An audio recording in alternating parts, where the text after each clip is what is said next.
What was the case today and what's the High Court said on that? See, the case was that the Armed Forces Tribunal, it's supposed to be an independent judicial body, but it's functioning under the control of Ministry of Defence, the administrative control, the control of infrastructure, the appointments. So we say that to actually be an independent judicial body, the control cannot be that of the Ministry of Defence, and the Honourable Supreme Court has already held in another case, that is Union of India versus R. Gandhi, that tribunals have to be under the Ministry of Law and they should not be dependent upon any sponsoring or parent ministry. And secondly, we are facing a paralysis of sorts because out of 15 courts, only about 3 are fully functional, and that is because of non-appointment of judicial members. Judicial members have retired and no new appointments have taken place. So there's a lack of effective judicial remedy, constitutional remedy for litigants who may have a grievance vis-a-vis the Army, Navy, the Air Force. So that's another part. And the third part is that lack of proper facilities and courtesy and infrastructure for the bench and the bar.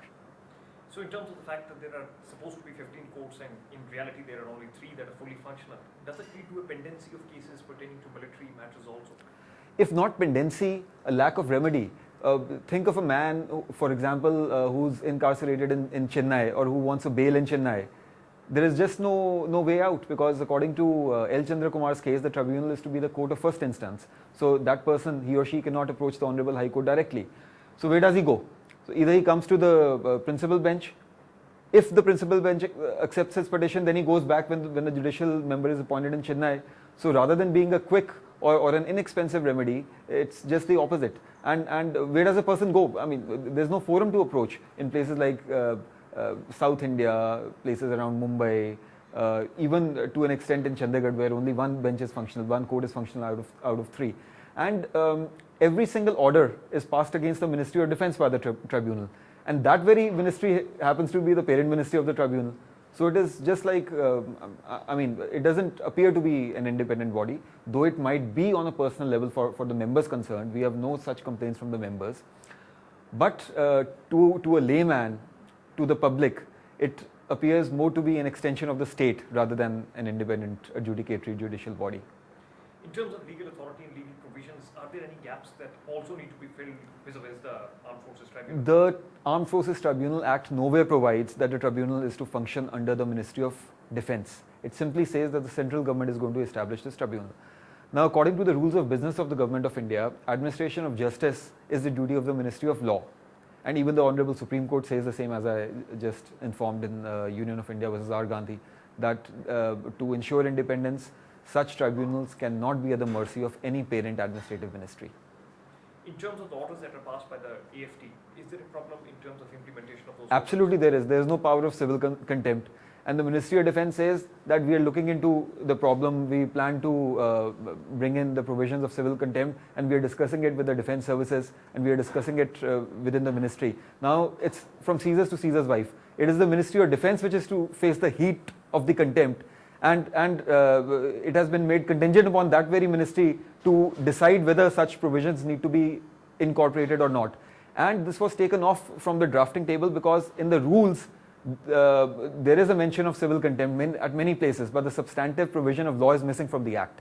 And think of a man who is acquitted by the court or who is ordered to be released and they just don't do it.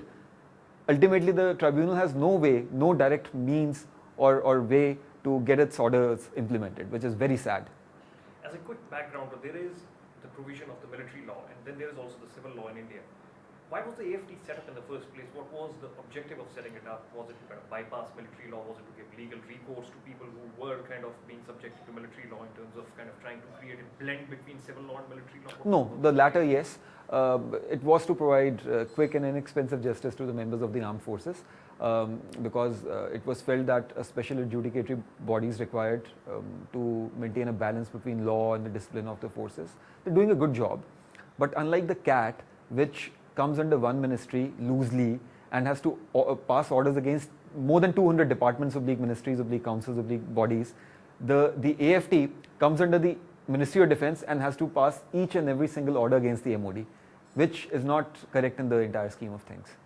In a democracy which also says that there has to be equality of law for everyone, does the AFT kind of try to cater to that equality of law because it was being felt that the military law kind of, in a way, makes people unequal? I wouldn't say that. Contrary to popular perception, the military law is not draconian. It offers a good deal of checks and balances. But as they say, it's not the machine which matters, but the man behind the machine.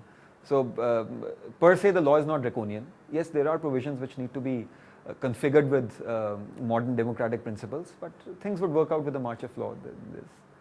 In this particular case, how does the case move forward now? The Honorable High Court has issued notice of motion to the Ministry of Law and the Ministry of Defence today. They'll be filing their reply.